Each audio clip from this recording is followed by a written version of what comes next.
দেখুন, সমমহিমায় সুদীপ শব্দটা নয়, কলঙ্কিত সুদীপ। তার কারণ বিশ্বাসঘাতকদের কোলে বসিয়ে বিল পাসের জন্য সাংসদের সংখ্যা বাড়ানোর চেষ্টা করছে বিজেপি।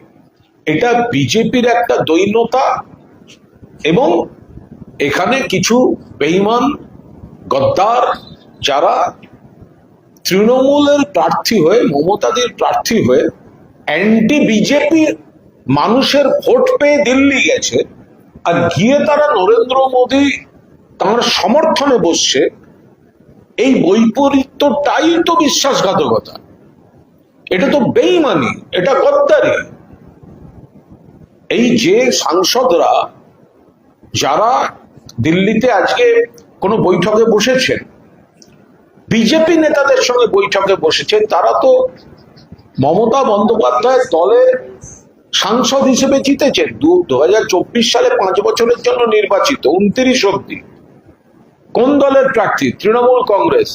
নমিনেশন কে দিয়েছেন? মমতা বন্দ্যোপাধ্যায়। প্রতীক কি? ঘাসের ওপর জোড়া ফুল। ভোট কারা দিয়েছেন? বিজেপি বিরোধী ভোটাররা, যারা মমতা বন্দ্যোপাধ্যায়কে সমর্থন করেন।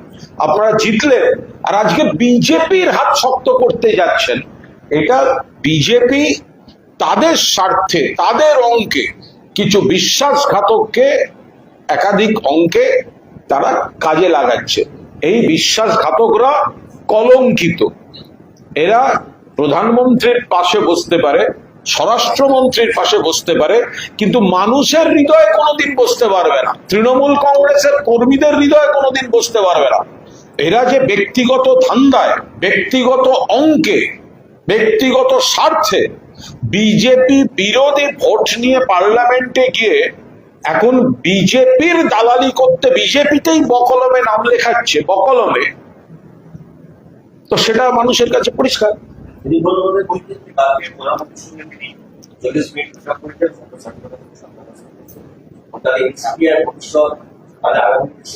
ভবিষ্যৎ অন্ধকার। উনি প্রধানমন্ত্রীর সঙ্গে যে বৈঠক করেছেন এনসিপিআই এর ভবিষ্যৎ নিয়ে, ভবিষ্যৎ অন্ধকার।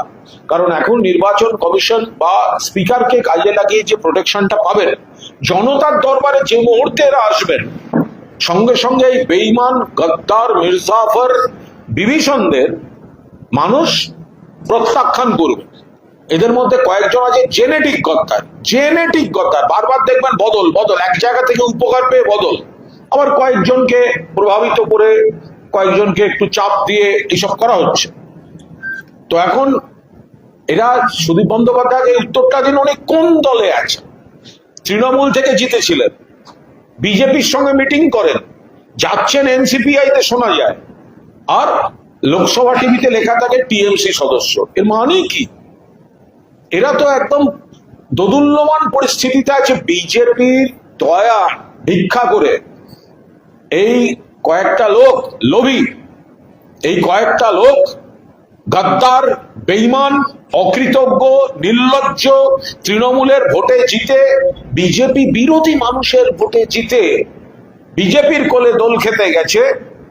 এরা নিজেদের অস্তিত্বের সংকট, এরা অস্তিত্ব বাঁচাতে কখনো নরেন্দ্র মোদী, কখনো এনডিএ, কখনো অমিত শাহ, কখনো নবান্ন, শুভেন্দু অধিকারী, বিজেপি নেতাদের চারপাশে ঘুরঘুর ঘুরঘুর করছে। মমতা বন্দ্যোপাধ্যায় যদি মুখ্যমন্ত্রী হতেন, এই লোকগুলো, এই বিচিত্র পরচুলার, নির্লজ্জ এবং বাকিরা, এরাই তো মমতাদির পাশে ঘুরতেন।